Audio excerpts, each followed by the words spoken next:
Hello everyone, Gautam is education hub पर आप सभी का बहुत बहुत स्वागत है। उम्मीद है आप सभी अच्छे होंगे, एग्जाम की तैयारी अच्छे से जारी होगी। आज 9 अगस्त 2024 और आज के करंट अफेयर की क्लास आप लोगों के सामने। क्लास शुरू करने से पहले आप लोगों से छोटी सी रिक्वेस्ट, अगर आप लोग चैनल पर नए हैं तो प्लीज़ चैनल को सब्सक्राइब कीजिएगा, वीडियो अच्छी लगे तो लाइक कीजिएगा और ज़्यादा से ज़्यादा शेयर कीजिएगा। आइए अब हम चलते हैं हमारे पहले क्वेश्चन की तरफ। विज्ञान एवं प्रौद्योगिकी के क्षेत्र में भारत सरकार द्वारा दिया जाने वाला सर्वोच्च पुरस्कार कौन सा है? ऑप्शन हैं राष्ट्रीय विज्ञान पुरस्कार, राष्ट्रीय टेक पुरस्कार, राष्ट्रीय उच्च श्रेणी पुरस्कार या फिर इनमें से कोई नहीं। सही आंसर हमारे पास होने वाले ऑप्शन नंबर ए, राष्ट्रीय विज्ञान पुरस्कार। ठीक है, कौन से क्षेत्र की बात यहाँ पर हो रही है? साइंस एंड टेक्नोलॉजी की बात हो रही है, विज्ञान एवं प्रौद्योगिकी की यहाँ पर बात हो रही है। ठीक है, और ये पुरस्कार किसके द्वारा? भारत सरकार के द्वारा दिया जाता है। अच्छा, अब ये चर्चा में क्यों है? तो ये राष्ट्रीय जो विज्ञान पुरस्कार है ये किसको मिला है? ये मिला है जो इसरो है, भारतीय अंतरिक्ष अनुसंधान संगठन। ठीक है, ISRO, Indian space research organisation जिसको कि हम बोलते हैं, उसकी टीम है चंद्रयान 3। तो उस टीम को ये मिला है और ये पहला राष्ट्रीय विज्ञान पुरस्कार है जो कि इस टीम ने जीता है। ठीक है, ये जो पुरस्कार है कितनी श्रेणियों में दिया जाता है? ये 4 श्रेणियों में दिया जाता है। एक तो विज्ञान रत्न, विज्ञान श्री, विज्ञान युवा और विज्ञान टीम को। ठीक है, जो विज्ञान रत्न है वो अधिकतम 3 लोगों को मिलता है, विज्ञान श्री अधिकतम 25 को मिलता है, विज्ञान युवा ये अधिकतम 25 को मिलता है और विज्ञान टीम ये अधिकतम 3 टीमों को मिलता है। ठीक है, तो इस टीम को मिला है, चंद्रयान टीम 3 को मिला है। भारत में किस राज्य या राज्यों ने अभी तक शिक्षा का अधिकार अधिनियम 2009 लागू नहीं किया है? ऑप्शंस हैं पंजाब, तेलंगाना, पश्चिम बंगाल या फिर केरल या फिर उपरोक्त सभी। सही आंसर हमारे पास होने वाला है ऑप्शन नंबर ई, उपरोक्त सभी। तो ये जो शिक्षा का अधिकार अधिनियम है, आप लोग जानते हैं कि RTE, राइट टू एजुकेशन जो एक्ट है वो कब का है? वो 2009 का एक्ट है और ये 2010 से पूरे देश में लागू किया गया था। लेकिन अभी एक खुलासा क्या हुआ है कि संसद में कहा गया है कि ये जो 4 राज्य हैं, पंजाब, तेलंगाना, पश्चिम बंगाल और केरल, राज्यसभा में इस बात की जो है वो सूचना दी गई है। जो केंद्रीय राज्य शिक्षा मंत्री जो होते हैं, ठीक है, जयंत जी, उन्होंने इसकी बात कही है कि अभी तक इन राज्यों में जो है ये वाला अधिनियम लागू नहीं किया गया है। ठीक है, क्योंकि ये समवर्ती सूची का विषय है तो राज्य भी अपने कानून बना सकते हैं और उन्होंने जो है वो इस पर ये वाला जो RTE है 2009 वो लागू नहीं किया है। अब देखिए क्या हुआ था कि बच्चों को निःशुल्क 6 से 14 वर्ष के बच्चों को निःशुल्क एवं अनिवार्य शिक्षा प्रदान करने के लिए 86वां संविधान संशोधन 86th जो अमेंडमेंट था 2002 के अंदर जो है इसमें संशोधन किया गया था संविधान के अंदर। ठीक है, उसमें क्या था कि 6 से 14 वर्ष के बच्चों को निःशुल्क एवं अनिवार्य शिक्षा प्रदान की जाए और आर्टिकल 21A में इसको जो है वो इस 21A के तहत इसको मौलिक अधिकार भी बनाया गया है। और इस संशोधन को क्या करने के लिए, लागू करने के लिए 2009 में RTE, right to education act जो है वो क्या किया गया था? अधिनियम जो है बनाया गया था। ठीक है, और ये 2010 में लागू भी हुआ था, लेकिन अभी तक जो है ये इन राज्यों में लागू नहीं हुआ है। कौन कौन से राज्य हैं? पंजाब, तेलंगाना, पश्चिम बंगाल और केरल। ये आप लोगों को ध्यान रखना है, हो सकता है एग्जाम में आप लोगों से पूछ लिया जाए। वर्तमान पॉलिसी रेपो दर क्या है? तो रेपो रेट क्या है? पॉलिसी रेपो रेट क्या है वर्तमान में? 6.5%, 6.4%, 5.8% या फिर इनमें से कोई नहीं। सही आंसर हमारे पास होने वाला है ऑप्शन नंबर ए, 6.5%। ठीक है, पॉलिसी रेपो रेट की अगर हम बात करें तो जो मॉनेटरी पॉलिसी कमेटी है, मॉनेटरी पॉलिसी कमेटी MPC, उसने क्या किया है? लगातार 9वीं बार, 9th टाइम इसको लगातार अनचेंज्ड रखा है। ठीक है, तो ये जो रेपो रेट है कितना है? 6.5% है, 6.5% है और 9th टाइम लगातार जो है इसको अनचेंज्ड रखा है मॉनेटरी पॉलिसी कमेटी के द्वारा। ठीक है, RBI के गवर्नर कौन है? रिजर्व बैंक ऑफ इंडिया के जो गवर्नर है वो कौन है? प्लीज कमेंट सेक्शन में कमेंट करके बताइएगा। इसरो किस रॉकेट के माध्यम से अपना पृथ्वी अवलोकन उपग्रह 808 जिसको कि EOS-08 प्रक्षेपित करेगा? ठीक है, पृथ्वी अवलोकन उपग्रह, इसको हम बोलते हैं अर्थ ऑब्जर्वेटरी सैटेलाइट। ठीक है, क्या बोलते हैं? अर्थ ऑब्जर्वेटरी सैटेलाइट और इसका नाम है EOS-08। तो ये है इसरो की बात हो रही है। जो इंडियन स्पेस रिसर्च ऑर्गेनाइजेशन है उसकी यहाँ पर बात हो रही है कि ये जो अपना अर्थ ऑब्जर्वेटरी सैटेलाइट है, पृथ्वी अवलोकन उपग्रह जो EOS-8 है, उसको प्रक्षेपित करने वाला है, लेकिन कौन से रॉकेट के माध्यम से करने वाला है। ठीक है, आप लोग जानते हैं कि कोई ना कोई रॉकेट हमें भेजना पड़ेगा, तो कौन से रॉकेट से भेजेंगे, SSLV-D3, PSLV-C11 या फिर PSLV-C58 या फिर इनमें से कोई नहीं। सही आंसर हमारे पास होने वाले ऑप्शन नंबर ए, SSLV-D3। ठीक है, अब देखिए क्या है SSLV की फुल फॉर्म क्या है। पहली बात तो इसकी बात कर लेते हैं। इसकी जो फुल फॉर्म होती है वो होती है स्मॉल सैटेलाइट लॉन्च व्हीकल। ठीक है, क्या फुल फॉर्म है इसकी, स्मॉल सैटेलाइट लॉन्च व्हीकल। ठीक है, और डी का मतलब है यहाँ पर डेवलपिंग 3। ठीक है, तो ये SSLV डेवलपिंग 3 जो है ये इसकी फुल फॉर्म है। ठीक है, और PSLV की फुल फॉर्म क्या होती है, पोलर सैटेलाइट लॉन्चिंग व्हीकल। ठीक है, आप लोग गूगल सर्च करके कमेंट करिएगा, लेकिन कमेंट जरूर करिएगा कि PSLV-C11 रॉकेट से कौन सा जो है वो सैटेलाइट भेजा गया था। ठीक है, क्या भेजा गया था, और PSLV-C58 से क्या भेजा गया था। गूगल सर्च करके इसमें कमेंट जरूर करिएगा। ठीक है, माइक्रो रिमोट सेंसिंग उपग्रह है ये जो SSLV-D3 है, इसकी सहायता से जो अर्थ ऑब्जर्वेटरी सैटेलाइट जो लॉन्च करने वाला है इसरो, तो ये कैसा उपग्रह है, ये माइक्रो रिमोट सेंसिंग उपग्रह है। और कब इसको भेजा जाएगा, इसको भेजा जाएगा 15 अगस्त 2024 को। ठीक है, भारतीय सेना ने पर्वत प्रहार अभ्यास कहाँ पर आयोजित किया, सिक्किम, लद्दाख, अरुणाचल प्रदेश या फिर इनमें से कोई नहीं।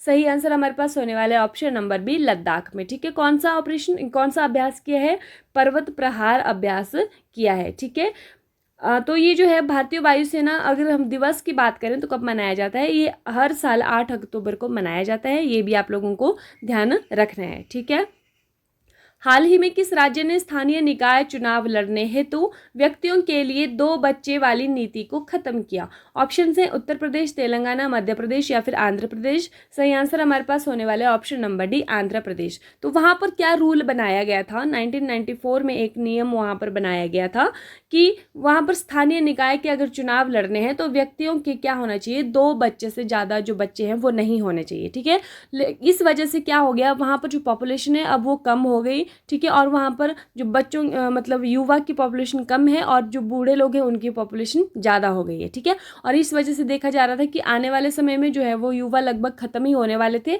तो उसमें 2 बच्चों वाली नीति को अब क्या किया गया है, इसको ध्यान में रख करके 2 बच्चों वाली नीति को ख़त्म किया गया है। ठीक है, आंध्र प्रदेश की जो राजधानी है अमरावती है, ये आप लोगों को ध्यान रखना है, क्योंकि पहले आंध्र प्रदेश की जो राजधानी थी वो हैदराबाद हुआ करती थी, लेकिन अब जो है आंध्र प्रदेश की राजधानी अमरावती है। अब हैदराबाद किसकी राजधानी है, सिर्फ तेलंगाना की राजधानी है। ठीक है, और भारत छोड़ो आंदोलन दिवस कब मनाया जाता है, 7 अगस्त, 8 अगस्त, 9 अगस्त या फिर इनमें से कोई नहीं।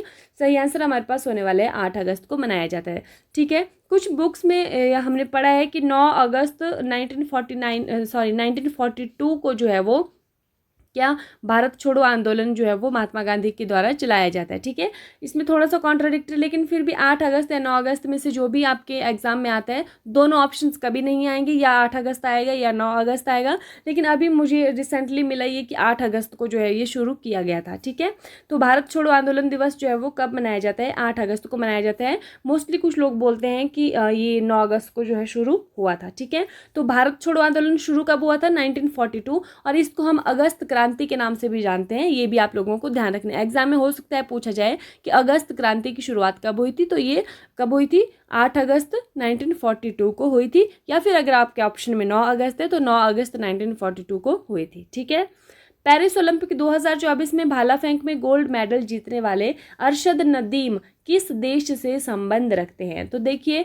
जिसकी गोल्ड मेडल की हमें उम्मीद थी कि हमारे जो नीरज चोपड़ा जी हैं वो गोल्ड लेकर आएंगे इस बार, तो वो उम्मीद हमारी पूरी नहीं हो पाई है, और गोल्ड मेडल जो है वो जीत लिया है किसने, अरशद नदीम ने जीत लिया है। और वो किस देश से संबंध रखते हैं, पाकिस्तान से संबंध रखते हैं। ठीक है, तो पाकिस्तान के जो अरशद नदीम है उनको मिला है गोल्ड मेडल, और हमारे जो नीरज चोपड़ा हैं उनको मिला है सिल्वर मेडल। ठीक है, तो आइए देखते हैं क्या बात हुई यहाँ पर कि नीरज चोपड़ा ने फाइनल में अपने दूसरे प्रयास में कौन से कितने मीटर भाला फेंका, 89.45 मीटर का थ्रो किया और सिल्वर मेडल इन्होंने जीत लिया। और जो अरशद नदीम है उन्होंने देखिए एक ये इतिहास भी बना दिया उन्होंने 92.97 का थ्रो किया और गोल्ड भी अपने नाम किया। तो ठीक है, ये जो ओलंपिक की हिस्ट्री में सबसे ज़्यादा इन्होंने थ्रो किया है। ये ग्रेनाडा का पीटर्स एंडरसन जो तीसरे नंबर पर रहे हैं, जिनके नाम पे जो ब्रॉन्ज मेडल गया है, पीटर एंडरसन, और इन्होंने 88.54 का थ्रो के साथ ब्रॉन्ज मेडल अपने नाम किया। ठीक है,